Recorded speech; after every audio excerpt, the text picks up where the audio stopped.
de Mabegondo. Parece que por fin temos algo de auga, o cal motivo de alegría. Bueno, hoxe o motivo da xuntanza é unha xornada relacionada coa biodiversidade, a paisaxe agraria galega e a biodiversidade. Primeiro que nada, quero agradecervos a vos por estar aquí, agradecerlle a José Antonio Santiso, alcalde e presidente da Reserva da Biosfera, a súa presencia connosco, e tamén a Andrés, da Xunta Directiva do Grupo Naturalista Hábitat, co cal estamos colaborando activamente nas cuestións relativas a biodiversidade, e incluso estamos desenvolvendo proxectos de investigación. Desde o punto de vista do Centro de Investigacións Agrarias de Mabegondo, temos unha componente de investigación agraria e tratamos de conseguir melloras para o campo, para a agricultura, para o gandeiro, para o sector en xeral. A nosa finalidade é que esas melloras que podamos conseguir a través da investigación as podamos transferir, pero dun xeito compatible coa biodiversidade agraria, dun xeito compatible coa paisaxe que caracteriza a Galicia. Por iso, unha xornada como esta ten moito de bon e de interesante neste contexto. Ao mesmo tempo, decirvos que o martes pasado houve unha xornada na Coruña na que estuvo o noso presidente sobre o pacto dos alcaldes para o clima e a enerxía, na que me consta que José Antonio Santiso estivo tomando moi boa nota, implicado como sempre nestas actividades. Co cal, penso que é unha xornada moi interesante. Hoxe, desde o punto de vista de integrar a actividade agraria e gandeira coa biodiversidade e a paisaxe, e espero que sexa unha xornada productiva para todos e que vos sintades a gusto no centro para que poidades repetir cando queirades.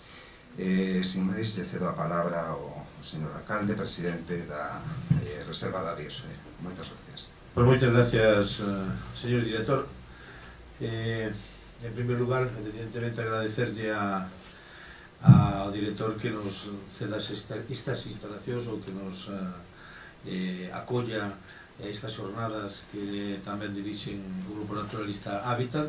En segundo lugar, tamén agradecerlle a un membro desta casa que é Juan Castro, que tamén está entre nós e ao mesmo tempo é un membro destacado do Comité Científico da Reserva da Biosfera, e por suposto o Grupo Naturalista Hábitat, que tanto colabora coa Reserva da Biosfera en temas tan importantes como as rutas ornitolóxicas ou mesmo as especies do ano. Todos os anos celebramos unha xornada con respecto á especie que efectivamente entenden que se debe ter en conta en ese ano.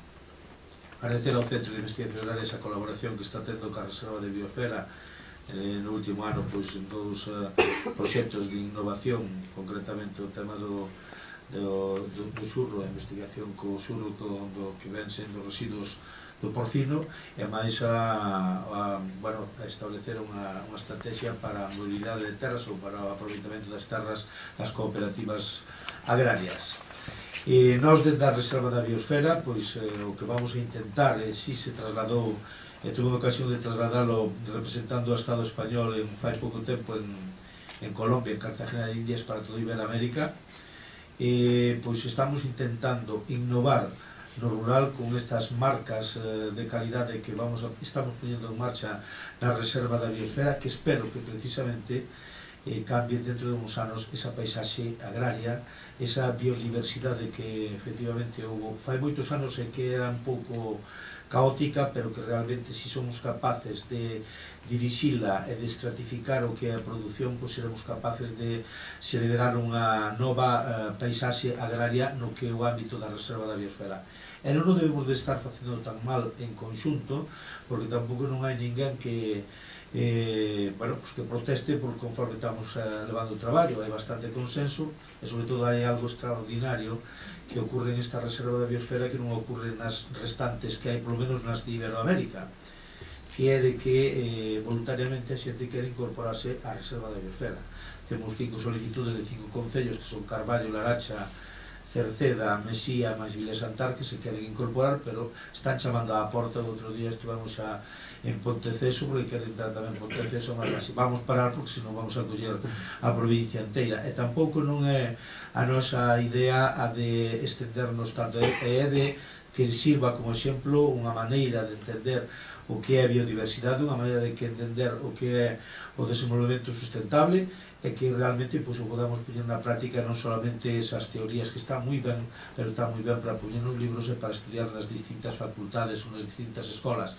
A verdade é que dá gusto que xa poñer en marcha unha iniciativa deste tipo e que xa haxa experiencias importantes con explotacións ou iniciativas que se están poñendo en marcha, sobre todo xente xoven que formamos nos últimos 4 anos e que realmente xa empeza a dar o seu froito.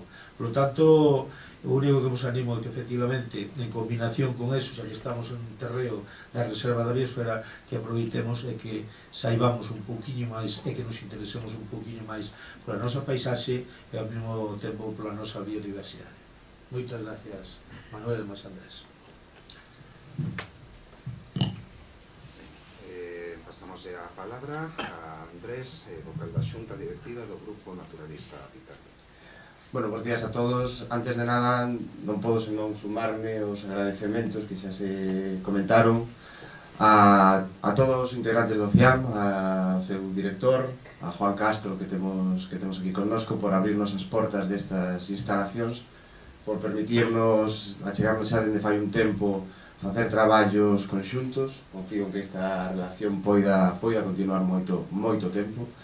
Agradecer tamén a presidencia, a xerencia e todo o equipo da Reserva da Biosfera Mariñas Coruñas e Torres do Mandeo, da que formamos unha parte, como xa comentaba José Antonio, moi activa, e coa que seguiremos traballando de man. Teño que agradecervos a vos tamén, por suposto, a vosa presenza aquí hoxe. Non me podo esquecer dos compañeiros de Hábitat que levan bregando por todas as iniciativas que leva a cabo o grupo. A miña colaboración moi humilde nos últimos 5 ou 6 anos no grupo quedan moi sutiles fronte aos case 40 anos que leva o grupo traballando polo estudo, a divulgación e a conservación do patrimonio natural. Tamén quero ensalzar xa non só toda esta xente que estamos quizáis máis no día a día, senón toda a figura do voluntariado como tal. Como entidades en ánimo de lucro que somos, esta figura enténdese como un recurso humano imprescindible para o desenvolvemento do terceiro sector en xeral e de Hábitat en particular. Así que, grazas a todos, eu vos convido a que participedes na multitude de actividades que abrimos a toda a cidadanía dentro desa pata social tan forte que ten Hábitat. Confiamos en que, igual que hoxe estamos aquí nesta, que son xa as terceiras xornadas de Paisaxe Agraria Galega e Biodiversidade, que nos acompañedes noutras iniciativas que levaremos a cabo nos anos vindeiros. Así que, sen máis, agradecervos a todos a presenza de novo. Doulle paso a miña compañeira Elia, a que tamén lle agradezo de xeito particular poder haber consolidado estas xornadas e que dará pasos cada un dos poñentes da xornada. Hola, 5 segunditos.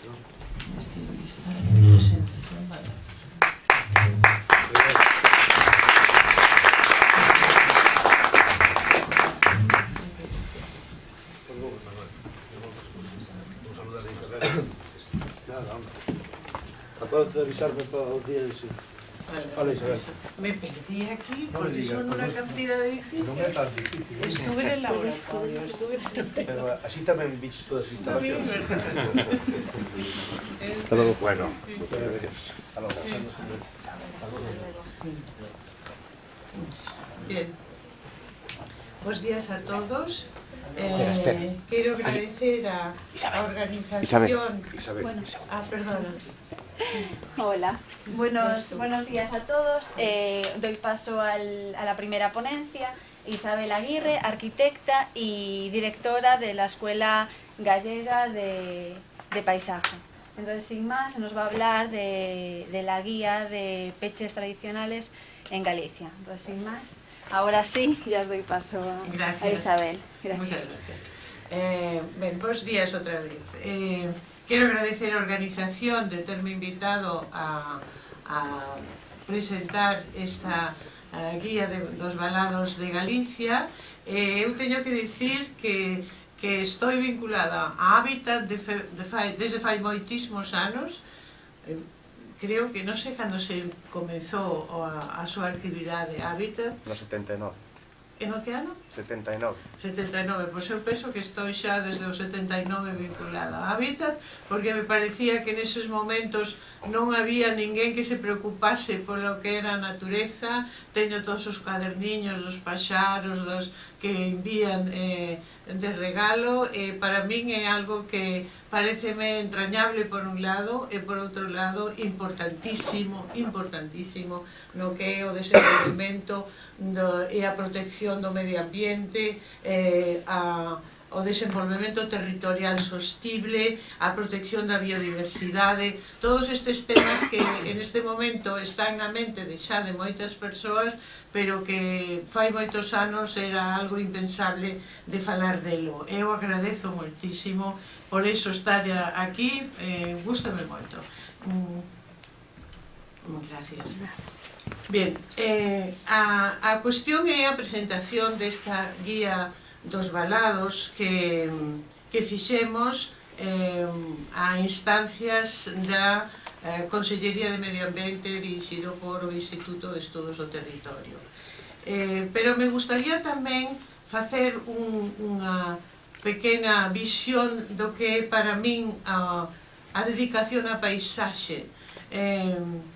A idea da paisaxe, que é un concepto relativamente moderno, porque temos que ter en conta que, por exemplo, no mundo clásico grego, a palabra paisaxe non existía.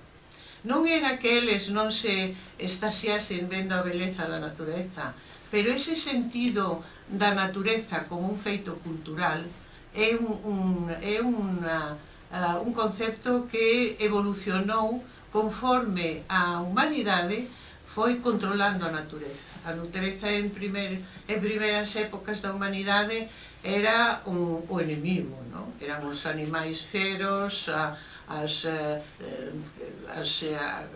temporales, os rayos, a inquietude, a inquedanza de si volvía a aparecer o sol ou non volvía a aparecer o sol, era o descontrol da natureza.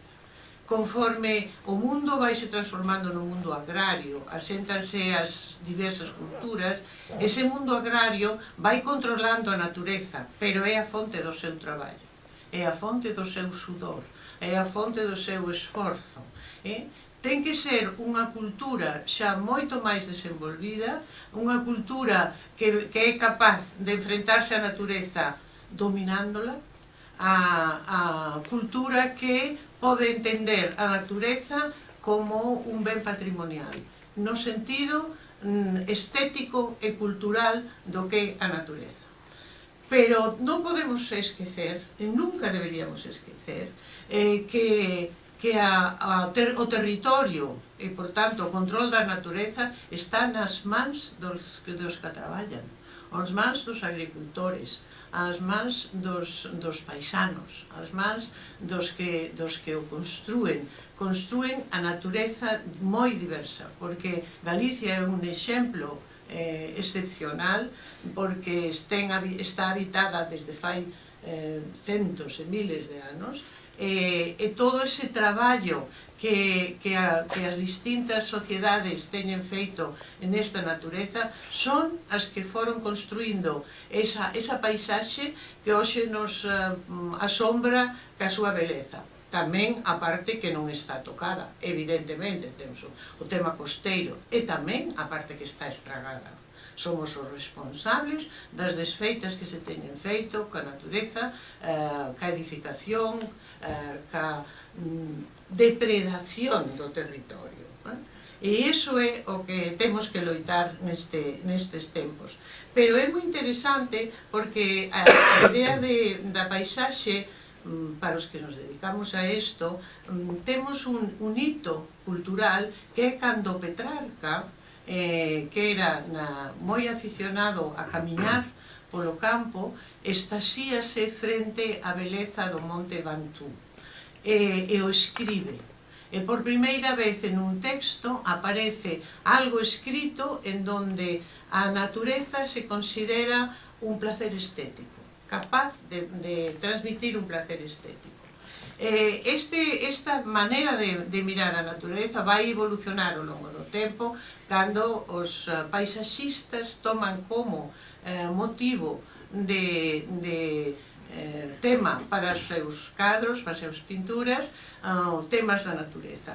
Porque se nos fixamos todo o que é a pintura renacentista, non era o caso traer exemplos agora, porque isto é solamente unha introducción, pero se nos miramos os cadros da época medieval, as pinturas renacentistas, as pinturas barrocas, vemos eses retratos maravillosos de Leonardo da Vinci, os cuadros de Miguel Ángel, desos cadros, o fundo é a paisaxe, pero o primeiro plano é sempre os seres humanos, os príncipes, os santos, os vírgenes, sempre a figura humana. A figura humana é o primeiro plano. Será co tempo que a paisaxe vai invadindo a cultura da pintura e ao final son os paisaxistas, estrictamente temas da natureza, os que son o tema principal desa pintura. Aquí temos un exemplo de algo que pasou outro día, que está todavía, que é a exposición de Llorens, que vai ser elixido e candidato europeo para ter representado como representante de España como itinerarios paisaxistas, un tema interesantísimo para o desenvolvemento das comarcas periféricas, sobre todo deste Golfo Ártabro, que os percorridos culturais seguindo os temas que Llorens utilizaba nas súas pinturas. Eso se ten feito en toda Europa xa. Os impresionistas franceses, por exemplo, teñen os seus recorridos e trátase de conservar aquelas partes da paisaxe que sirveron de motivo para estes pintores. Isto nos fala da importancia que a paisaxe foi adquirindo no mundo cultural. Pero neste mundo cultural temos chegado a un punto en que é un mundo que está ligado á supervivencia da especie humana, á sostibilidade.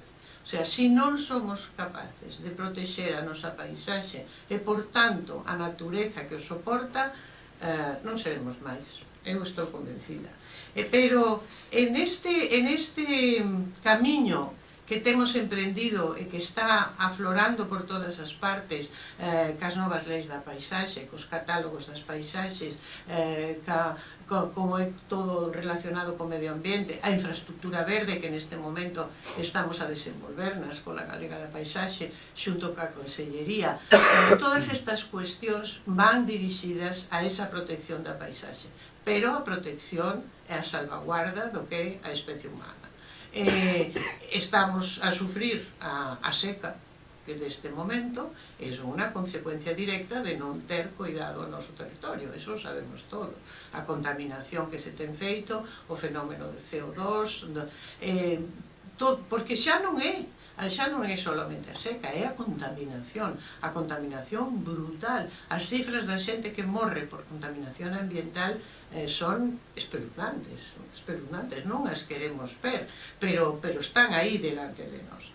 Por tanto, a idea é, o criterio é protexer o paisaxe, protexer a paisaxe, protexer a natureza, pero protexela non quere dicir fosilizala. O sea, a paisaxe é un elemento cultural que sempre ten que estar en evolución do mesmo xeito que evoluciona a cultura e a civilización. O sea, nos admitimos como unha paisaxe cultural galega as plantacións de millo. Eso foi unha novedade. O millo non existía antes da descoberta de América. O que se plantaba en Galicia era o centeno. O pan, como din a Narbeira Sacra, din neste campo sempre se plantou de pan, que a mí foi unha cosa que me impresionou, porque nunca o tiña oído. Non sei se aquí se utiliza ese término, pero ali dice, este campo está plantado de pan. Pero ha ido evolucionando, evidentemente, as diferentes tecnologías, as diferentes demandas da sociedade teñen cambiado o noso territorio e teñen que seguirlo a cambiar. Por iso a protección non implica a fosilización do que é a paisaxe, implica o respeto.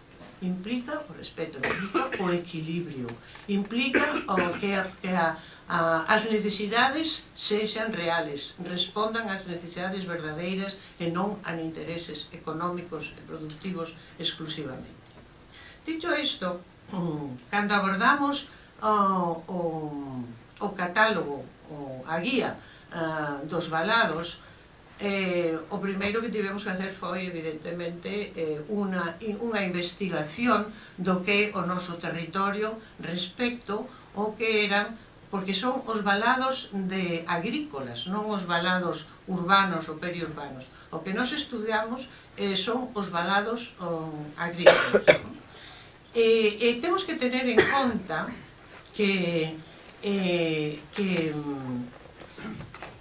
as parcelas en Galicia son o 5,8 da superficie total de Galicia e representan el 50% de todos os de España. Os núcleos rurales que hai en Galicia son o 50% de todos os que hai en España. Eso dá unha idea do antropizado que está o territorio en Galicia. Pero en medio dese territorio antropizado, a base da cultura galega tradicional está na agricultura. E, de feito, a riqueza maior está no interior de Galicia. É a Galicia interior, e iso se constata moi facilmente por a enorme presencia de casas fortes, de pazos, de núcleos con vivendas poderosas, como se ten conservado pola emigración, porque foi o que primeiro se vaciou, esos povos están baleiros, porque en este momento a población chegase sempre á costa, os núcleos máis construídos, e iso está abandonado. Pero aí podese ler perfectamente cal era o potencial fundamental de Galicia, e ten que seguir sendo. Unha superficie de Galicia, ademais, que ten 29.574 kilómetros cuadrados, casi que 30.000 kilómetros cuadrados. Pois con esa superficie tiene 1.500 kilómetros de costa. Iso nos fala da complexidade do territorio de Galicia. Esta costa, que está caracterizada, ademais, por dous diferentes aspectos costeiros, os acantilados, os cantils da costa norte, e as praias e os fondos mansos das Rías Baixas. E tamén, outro condicionante fundamental no estudo do territorio de Galicia é entender que en Galicia hai 11 millóns de parcelas agrícolas. E nós tiñamos que estudar os valados que pechan esas parcelas agrícolas. Eso dá unha idea da complexidade, o esforzo de investigación e de traballo de campo que se fixo para desenvolver este traballo. Para empezar a analizar, eu cando daba clases na universidade explicaba aos alumnos de arquitectura cando había que analizar un edificio, eu comparaba sempre co análisis dun médico. Levamos a sangue a analizar, e o que fan os analistas é dividir todos os elementos que teñe esa sangue para poder saber como está composta. Pois nós tivemos que facer iso co territorio de Galicia e partimos do estudio das grandes áreas paisaxísticas que se tiñan estudado para facer o catálogo das paisaxes de Galicia pola Xunta, que son 12 grandes áreas. Esas grandes áreas están divididas en 50 comarcas. Esas 50 comarcas son as que nos serviron para facer esta investigación. Bien. Esta é a portada da guía, é a guía de caracterización e integración paisaxística dos valados, porque a intención desta guía era non solamente analizar, coñecer, chegar a saber que é o que tiñamos entre as mans, sino tamén tratar de que fora un elemento para a súa protección e que aos novos feitos, as novas instalacións, a nova cultura tamén o que fixese estivese integrada en este territorio de Galicia. A guía divídese en estas 4 partes, unha introducción, e o estudio das tipoloxías tradicionais de valados, que é o máis complexo de todo, e non que utilizamos este sistema de análisis das 50 comarcas e agora van ver como se desenvolveu ese traballo. Tamén as tendencias actuais, non podemos esquecer os valados eléctricos, é un feito que non imos renunciar a él. É iso que digo, que non se ten que fosilizar a paisaxe, sino que ten que ir a carón de que se desenvolve a tecnoloxía e as necesidades da sociedade e os criterios de integración. Para iso estudamos a topografía. A topografía é fundamental no estudo agrícola de Galicia, porque evidentemente iso nos dá a chave de onde están as zonas do chan, as zonas máis adecuadas para praderías, as zonas onde é moi difícil os cultivos e tamén como os valados responden na súa forma e na súa estructura, na súa composición a esta situación xeográfica. Por tanto, a topografía foi un elemento importantísimo. Tamén, todos estes planos fomos elaborando desde, aunque agora vese un plano que parece moi sinxelo, pero a complexidade da elaboración destes planos foi realmente a través dunha investigación coa que contamos tamén, teñamos que decir, con toda a cartografía que xa estaba elaborada por o Instituto de Estudos do Territorio para as directrices da paisaxe, pero que serviunos para moita investigación. Diferenciábamos, aí ven en color rojo, o que eran as zonas urbanas, as conexiones, a rede de conexiones que existe entre elas, e onde estaban os bosques en relación a esas zonas urbanas, como as zonas forestais estaban relacionadas con elas. Pode verse perfectamente como o norte é fundamentalmente bosque, non hai prácticamente núcleos urbanos a coste,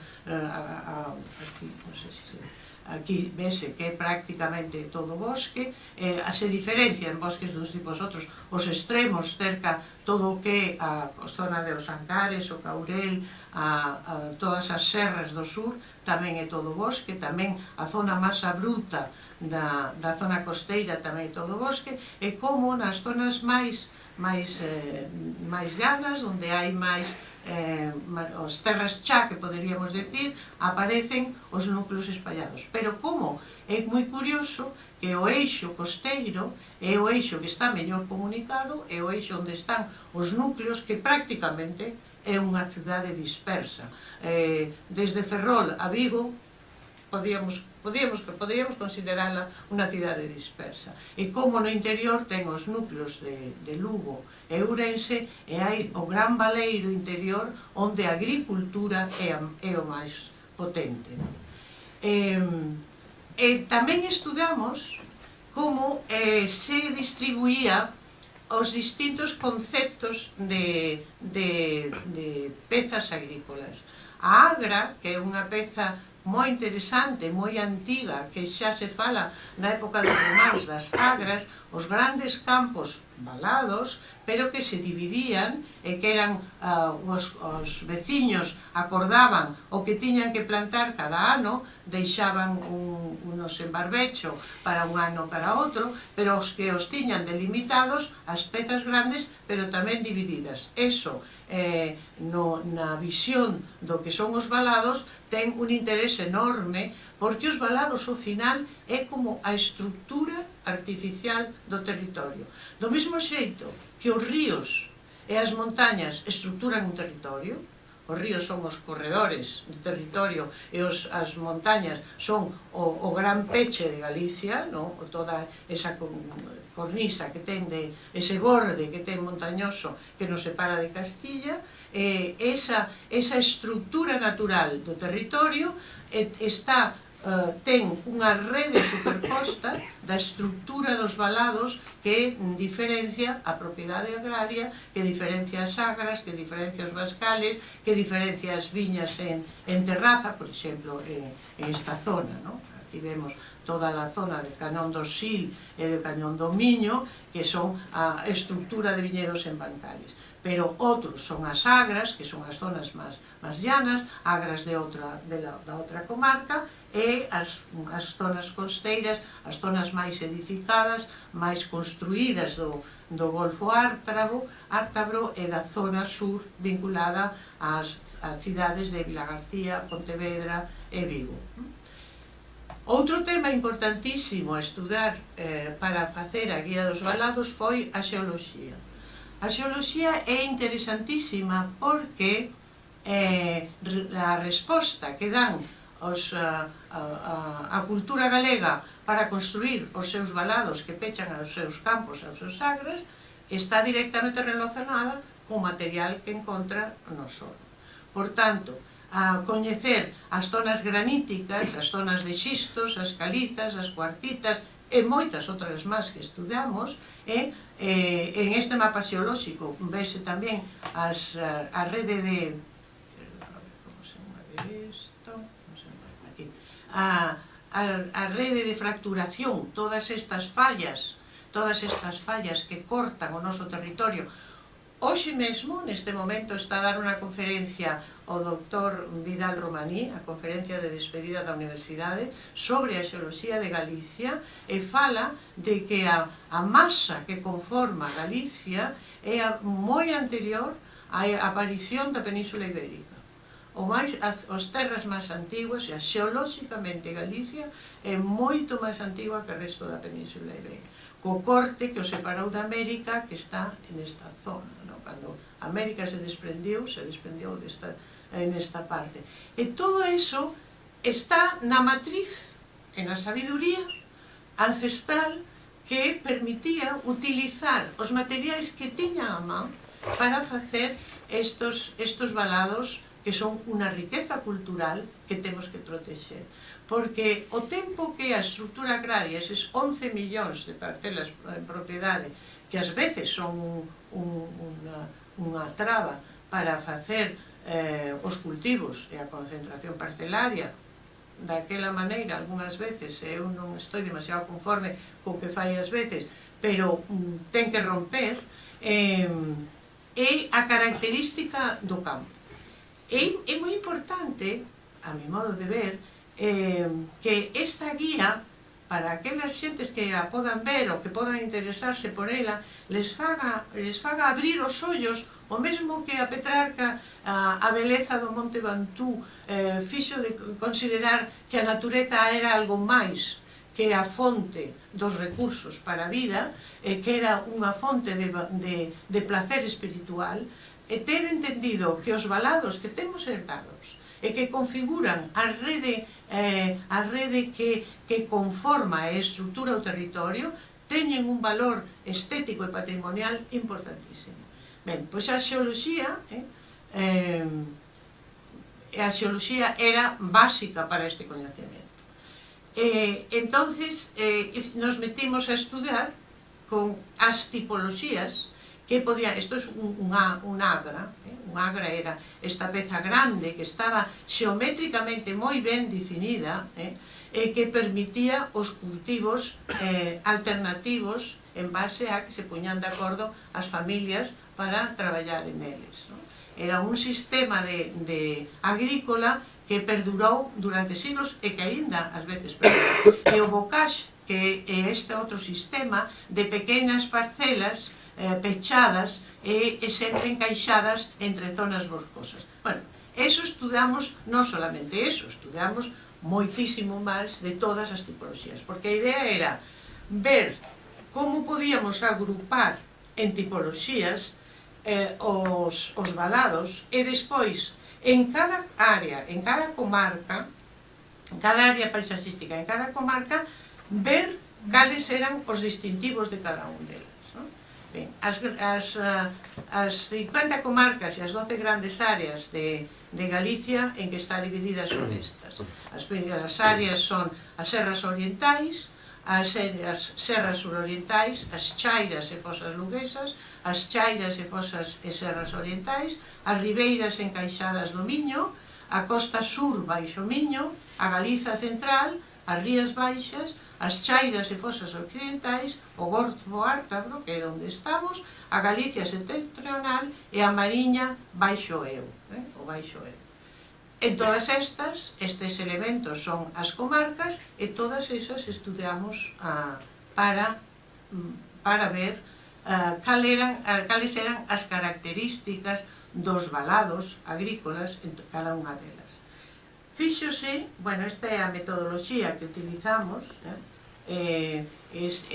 recollimos unha documentación de áreas homoxéneas, puntos de muestreo, collimos 5.000 puntos de muestreo referenciados geográficamente, de xeito que neste momento a Xunta ten unha páxina web onde cada quen pode entrar e buscar os valados que quera e pode aportar os coñecementos. Se coñece un diferente en un área ou outro similar nesta área, pode incorporalo a esa páxina web. É un documento aberto que recomendo que entren porque é moi interesante.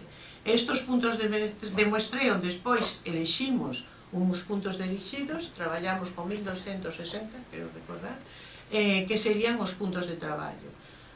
E a partir dese fixemos o análisis e recabamos os datos de los valados tradicionais. Este é un exemplo de como en cada comarca collíamos todos eses datos, o estado, que tipoloxía tiñan, porque aquí está, ¿no? 5.156 puntos analizados e 1.692 valados documentados. Están documentados nesta guía. Eso é un traballo enorme de traballo de campo con fotografías, con referencias xeográficas de todas esas características. Isto nos dá unha visión do que a paisaxe galega, que eu espero que cando camiñemos polo campo en Galicia non veamos solamente se hai unhas fincas. Podemos pasar e dicir, sí, está cheo de fincas, pero ser capaces, ser quenes de distinguir esas fincas. Poden ser un agra, poden ser un bocage, os valados son de xisto, son de mampostería seca, son de sebes, etc. Fíxose uns cuadros en donde estaban todas as tipoloxías, todos os valados vexetais, por supuesto, que poden ser de sebes, esos sebes riquísimos desde o punto de vista da biodiversidade, de xeito hai países que os teñen protegidos porque son o alimento e os nin para a crianza de todos os insectos, anfibios, etc. Para animales pequenos, para os paxaros, os sebes que pechan as fincas. Claro, tampouco deben deixarse desmadrar, porque en Galicia enseguida nos invaden, pero os sebes controlados son un elemento de biodiversidade interesantísimo.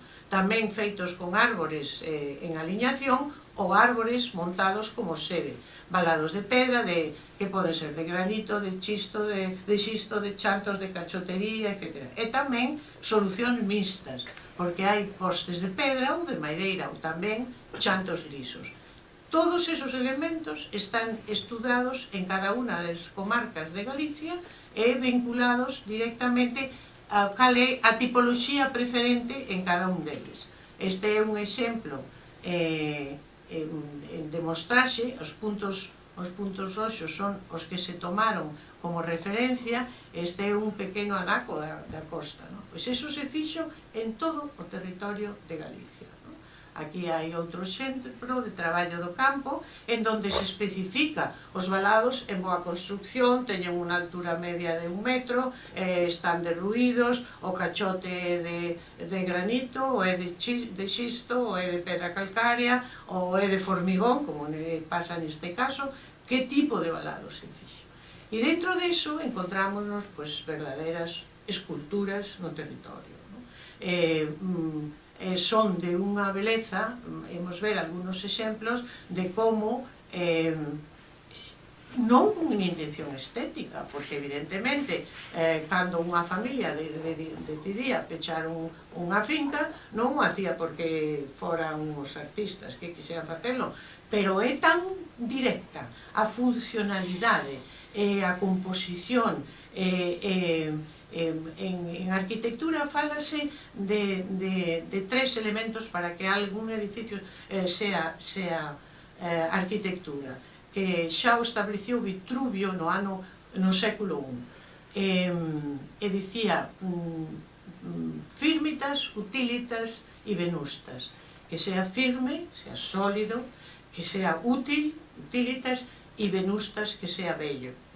A intención da beleza probablemente non era directa, pero tamén penso que sí, porque o orgullo de ter o valado mellor feito seguro que estaba na construcción destos antigos valados. A mí pareceme que é unha verdadeira muestra da beleza de Galicia fora do románico, das iglesias e das catedrais, pero que ocupa, impregna todo o territorio, non? De feito, eu cando falo da arquitectura total, falo do paisaxe. Este estudiouse en todos os termos, os camiños, os peches que estaban contra camiños, os peches que estaban entre fincas, e a partir deso o muestrario fotográfico é imenso. Vou poñer uns exemplos de valados para que podamos simplemente disfrutar desa beleza, desa variedade, porque hai que entender que evidentemente este valado se ten feito nunha comarca onde os cantos casi que rodados e calizos son as pedras que están presentes no territorio, porque limpaban o campo e que as pedras que limpaban era co que facían os valados. Esta outra era porque tiñan a man estas lousas maravillosas do interior de Lugo, que é a pedra característica das súas montañas. Tamén adaptado a épocas moito máis recentes, porque con uns alambres pechan e ao fondo son de estacas de madeira. Eso nos fala de que Galicia non é compartimentos estancos, sino que hai unha interrelación sempre nas súas culturas. Aunque evidentemente o Perpiaño do Sur non aparece xamás no norte, e as lousas do interior non aparecen xamás na costa, pero esas son as diferencias fundamentais. E estudar toda esa sutileza das diferentes construccións dos valados foi o que nos levou, a definitiva, a estes estudios. Pero os que os hai, que realmente son pezas fantásticas, esta maravilla de combinar, como aquí tamén, as lousas cos chantos, a colocación, unos en horizontal, outros en vertical, que iso axuda a estabilidade, porque iso significa un coñecemento da pedra excepcional, é unha riqueza, aquí, por exemplo, continuo nun nivel e de repente un chanto máis alto que vai marcando a estructura de toda esa propiedade. Tamén as árbores tamén son un elemento, e a madeira. Agora mesmo tamén se fai con perpiaños postes de pedra, con o alambre, e tamén combinando chantos e madeira. O sea, hai unha variedade enorme que nos permitiu establecer, incluso de terra, lomos de terra, que fan sin plantación ninguna, ou de sebes, os sebes de silveiras, de todo tipo de matorral. En Escocia, por exemplo, os peches fanse de toxo, que é unha protección fantástica, claro, porque nin os comen os animais, nin salta ninguén por eles. E os teñen podados, é maravilloso cando están en flor, é como un xardín realmente. E tamén estudamos todo este tipo de construccións que estaban para as albarizas para a protección da mel, dos osos, todo o que era construcción de muros para a protección dos cultivos, tanto agrícolas como neste caso protección da mel. E tamén estudamos todo tipo de non somente os valados, sino os peches, as portas, os cierres diferentes e en áreas distintas. Miren, isto é típico, característico das Rías Baixas, aos perpiaños en horizontal e en vertical, e ao final nos pedían, a Consellería nos pediu que fixésemos algunha proposta. Evidentemente, o pastor eléctrico é fundamental, eu vi aquí na entrada todo é o pastor eléctrico, eso permite unhas praderías continuas estupendas e unha protección moi sensata e que se está a estender en toda Galicia, inclusive con a electricidade tomada con enerxía solar. Eso é o que eu digo que ten que ser e que ten que acompañar a evolución da cultura dos valados. Pero non podemos esquecer, non podemos perder a maravilla que temos de séculos e séculos construídos.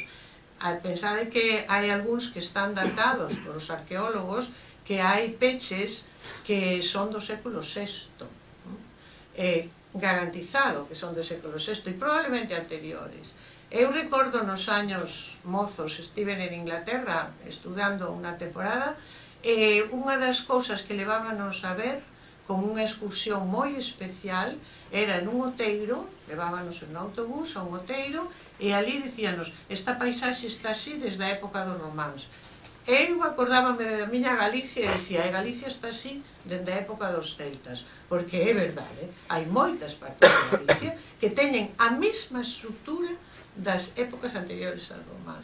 O que pode tener é unha parcelación maior por as divisións familiares, pero a estrutura xeral do territorio ten unha antigüedade enorme, está reflectida no que os peches das fincas. Aquí hai sebes que poden ser como este, con un lixeiro arame que o soporta, outros simplemente con un borde que non se limpia, que non se cuida, e que ao final dan unhas estruturas tan fermosas como estas. Moitas gracias.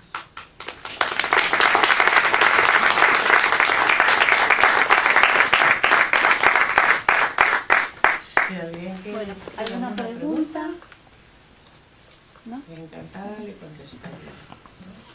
Espero que agora, seguramente, o que ocorre é que a xente que ven a estas cousas xa está concienciada.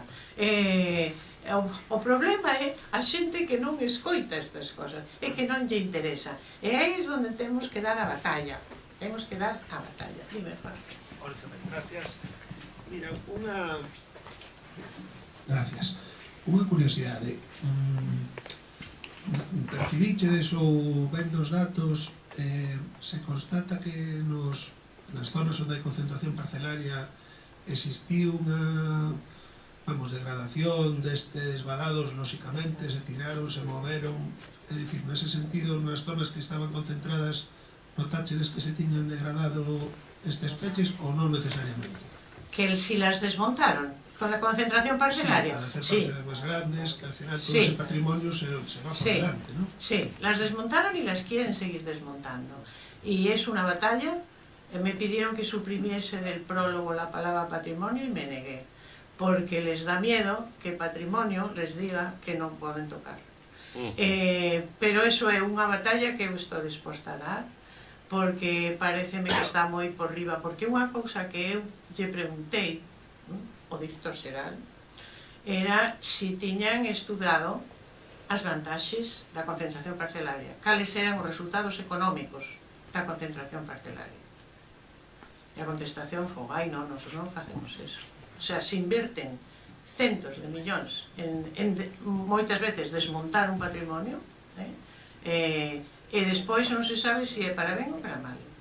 E tamén lle dixen que moitas veces se fai a concentración parcelaria para facer chalés. E a contestación foi: e que tenden mal os chalés? Claro, desfacer esta paisaxe de séculos para facer chalés cando a intención é o desenvolvemento agrícola, a mí que veña Dios e vea, non? Entón, a batalla hai que darla, evidentemente hai que desenvolver a agricultura, certo? Hai que poder utilizar a maquinaria, certo? Porque precisamente en esta fotografía dixome, es que eu con eso non podo facer a concentración parcelaria. Eu lle dixen, bueno, es que o mellor este terreno non é o adecuado para facer concentración parcelaria. Haberá que ver cal é o terreno adecuado, cal é a rentabilidade e se realmente eses elementos de concentración parcelaria responden a unha necesidade e son rentables. E se non, non ten sentido. Son esas inercias que se iniciaron porque eu comecei a preocuparme polos valados e falei coa Consellería, de iso saleu a guía, porque unha vez na Ribeira Sacra eu escoitei a maquinaria, ese zip-zip-zip que hacen as máquinas enormes que van facendo as carreteras polo medio do monte. E resulta que estaba unha máquina destas de autopista derribando uns valados seculares, os paisanos ian detrás que decía bota para a dereita, bota para a esquerda, e iba o tractorista, era o que dirixía a obra. Fuime a ver ao conselleiro e dixenlle, vamos a ver, isto que é? Teñen un proxecto de 1600 kilómetros de reforma, chamanlle reforma, e mellora dos camiños, e a mellora consiste en derribar os muros, as muras que están aos lados, arrancar todos os árboles e facer pistas, as malditas pistas, que ás veces son necesarias, pero 1600 kilómetros xa está ben. E pregunteille, isto ten permiso de patrimonio? Isto ten licencia municipal? Isto ten informe de impacto ambiental? E a contestación do conselleiro foi, es que se facemos eso non podemos facelo. Claro, a falta de concienciación, o conselleiro non está aquí, non é este, non, era o tripartito, as cosas como son, cada cal o sei. Pero es que o problema é a conciencia da xente. O sea, se a propia xente que somos todos non valoramos o que temos, ven alguén e dice, isto imos tirando porque imos facer un estadio de fútbol. E todo o mundo aplaude. Entón, se non o valoramos, se non somos capaces de poñer en riba da mesa, isto ten un valor único, porque o ten. Porque hai moi poucos países que teñan a paisaxe que temos en Galicia. Moi poucos, con os valores patrimoniais, etnográficos e arqueolóxicos que temos nós, é moi difícil. A parte xa das biodiversidades e as riquezas que se están a descubrir en todo o momento. Es que se non o defendemos nós, quen o vai defender? Es que non o defende ninguén. Bueno, aquí hai gandeiros tamén na sala, non? Este é mi teléfono, non? Porque yo lo apagué. Ay, perdona. Creí que lo había apagado. Pues está apagado. Ah, no, perdona. La alergia, que tengo que tomar una pastilla. Preciso, bueno, que hai gandeiros aquí na sala, que o mellor ese modelo agrario que plantese a concentración parcelaria, o mellor, bueno, lógicamente non é o reflexo deste modelo agrario que se está vendo na foto, non? Que se intentamos avanzar un pouco cara a sostenibilidade, pois eso pode ter unha utilidade, non? O mellor é que quizáis non o modelo agrario productivista que nos enseñaban na escola é aplicar a todos os terreos, e a mellor en terreos como este se pode aplicar outro modelo, pois estou vendo aí, pois eso, a parcelación para poder rotar en distintas parcelas o gando, e pasando de un sitio a outro, é dicir, que se den os investimentos feitos, non?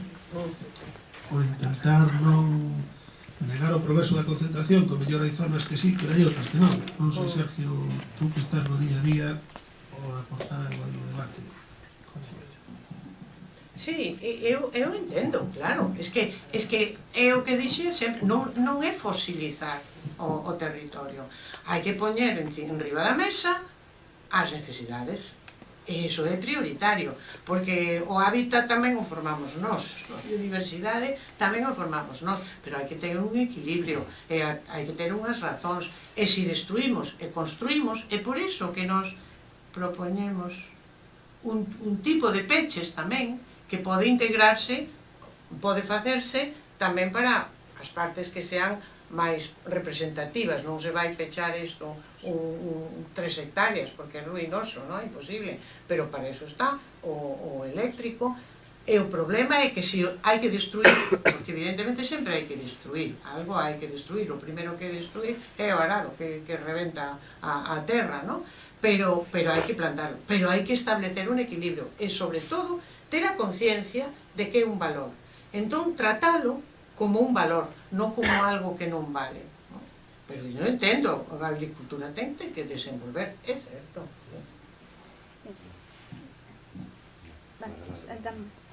Bueno, hola, bons días, Isabel.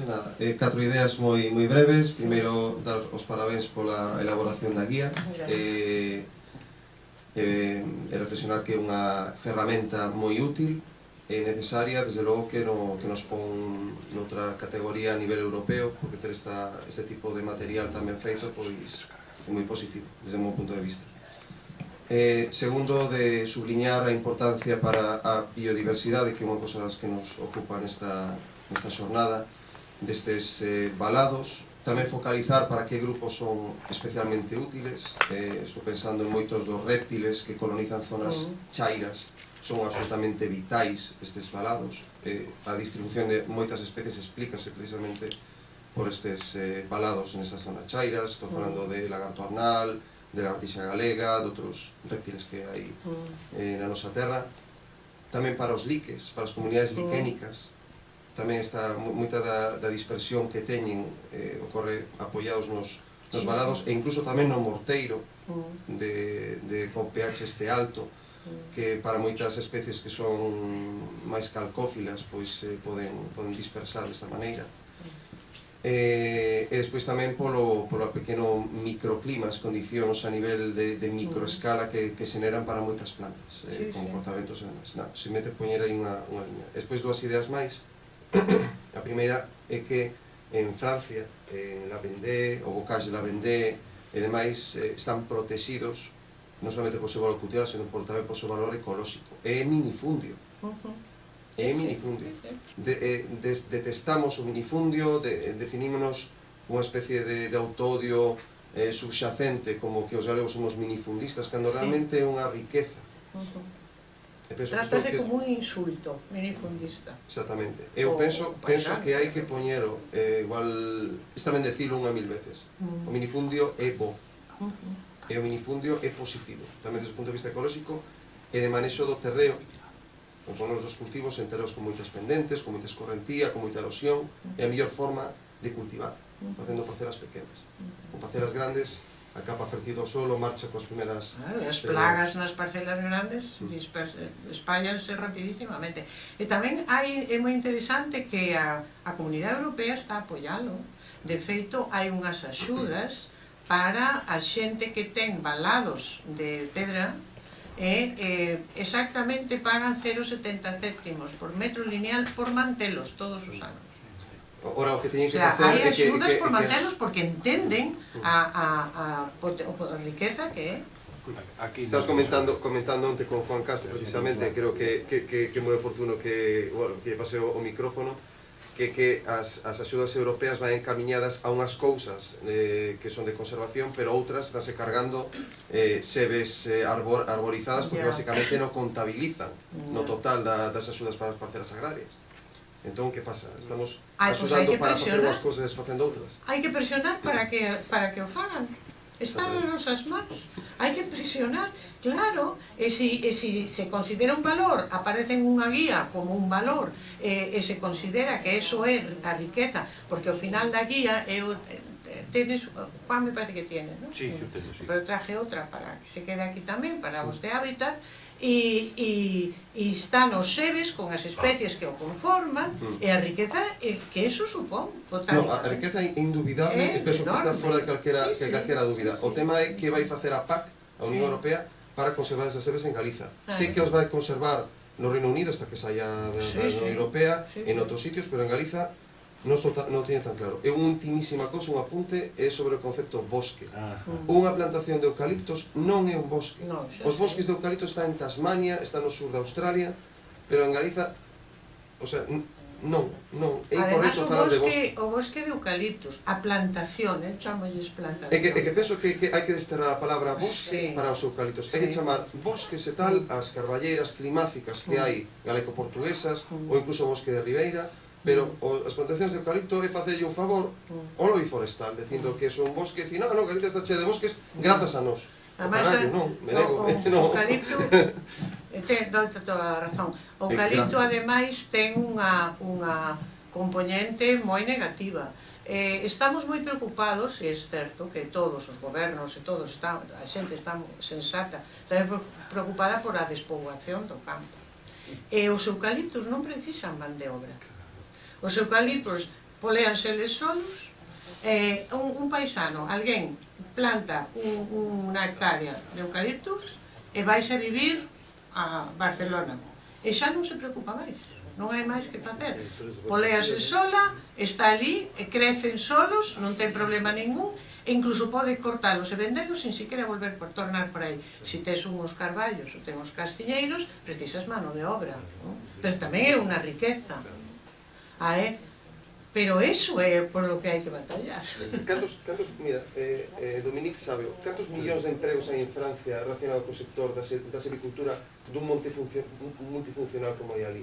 Que hai mogollón. Non tengo cifra, pero se ve perfectamente, hai aseradera, hai transporte, se ve as actividades que están relacionadas directamente con lo forestal. Aquí, desgraciadamente, no se llama forestal, se llama explotación para hacer pasta de papel. Porque se tala a blanco, o sea, se tala la totalidad, donde pierde al mismo tiempo con las lluvias lo que puede ser la pobre cobertura que queda debajo de un eucaliptal, pero encima no se cuida nada. Yo tengo alguna experiencia en Francia donde se selecciona dentro de los bosques las especies o el árbol en particular que se va a seleccionar para una función determinada y se va a ir a buscar esencialmente este. Y entonces es otro tipo de funcionamiento. Pero en relación con las sedes hay que darle también otro enfoque aparte de la reserva para la fauna, donde se incrusta dentro, pues también, porque hay los insectos también que son están escondidos la ahí. Polinización Y al mismo tiempo también es la regulación de la caída del agua. O sea, aquí en Galicia, desgraciadamente últimamente no tanto, pero suele llover. Y todas estas sedes son las que retienen estos flujos de caídas de agua, que evitan el transporte de la materia útil justamente para la ganadería o para la agricultura. Y esto tiene que conservarse. Y si efectivamente la concentración parcelaria, por ejemplo, como se ha realizado en los años 60 en Francia, consistía en arrancar todo para hacer superficies lo más ancha posible, hoy en día están hablando y están haciendo justamente volver a plantar lo que se ha derivado en los años 60. Y eso es una reserva pues para la fauna, pero también es el funcionamiento en sí de la agricultura y la ganadería, que depende de todo eso. Y la ganadería, una cosa que se tenga abandonada en Galicia es la ganadería de bosque. Claro. Que es yo tengo una finca en la Ribeira Sacra, se limpió una vez y ahora tengo ovejas. Y no hay que mantenerlo. Pero para mantener el bosque, pero también en general para tener las el viñedo lo mantienen las ovejas. Lo que no puede ser es tener vacas encerradas y el monte destrozado. Exacto. No, simplemente para agradecerte moitísimas gracias. Non sei, a mí me encantou escoitarte, a beleza e o cariño con que falas da nosa paisaxe, do noso patrimonio. Ojalá houbera esa sensibilidade, e xa digo, dame pena porque ti explicaches moi ben, estáse utilizando fondos públicos nunha época que hai escasez de fondos públicos para destrozar o pouco que nos queda por a barbarie, por a incultura. Entonces, estamos destrozando zonas de alto valor natural zonas de alto valor patrimonial con fondos europeos. Entonces, aquí eu simplemente diría que a través da Fundación Juana de Vega, a través dos grupos que están participando na elaboración dos planes de desenvolvemento rural con fondos europeos, que se poñan as pilas e que non sean meros comparsas cando se van a esas reunións. Non se pode consentir que con fondos europeos non se protexan este tipo de, como decía Damián, que incluso penalizan aos agricultores, porque España non elixiu isto como elementos de protección da biodiversidade, non o elixiu, e Europa sí que permitía. Isto ten un valor e debería estar contemplado nas axudas para os agricultores, porque leva moito máis tempo traballar no minifundio que traballar nunha parcela concentrada. Entonces hai o que se chama medidas compensatorias, o lucro cesante, para que isto se manteña e non sea ruinoso, porque leva máis traballo, máis caro. Pero eso que dices tú, que tienes toda la razón, el lucro cesante, porque no se considera un valor la riqueza de ese fraccionamiento, la riqueza de esos elementos de biodiversidad, la riqueza de esos bosques. Si nosotros hacemos el juego contrario, que es decir, no es que nos neguemos a eso, no, es que eso está incidiendo en una riqueza que ya existe. Lo que tenemos que hacer es protegerla, pero hay que reconocer que la Xunta está haciendo, por ejemplo, esto guía, la han financiado ellos, lo de áreas paisajísticas, al final lo del POL, están haciéndolo, lo de las regiones. Pero a mí lo que me preocupa es que la gente se conciencie, porque no vale de nada las leyes si la gente no está concienciada. Está pasando con el agua. A mí me gustaría hacer una encuesta ya de quienes dejan el grifo corriendo cuando se lavan los dientes. Me gustaría hacerlo. Que tuviese la gente la honradez de decir, yo lo dejo correr. Pero tampoco se puede decir que queda 3 meses de agua. Eso ya, es a mí oír esto es como decirme, mira tía, lo siento, pero hemos hecho el cálculo. Nos morimos. Dentro de 3 meses que haber dicho hace un año que había que reducir.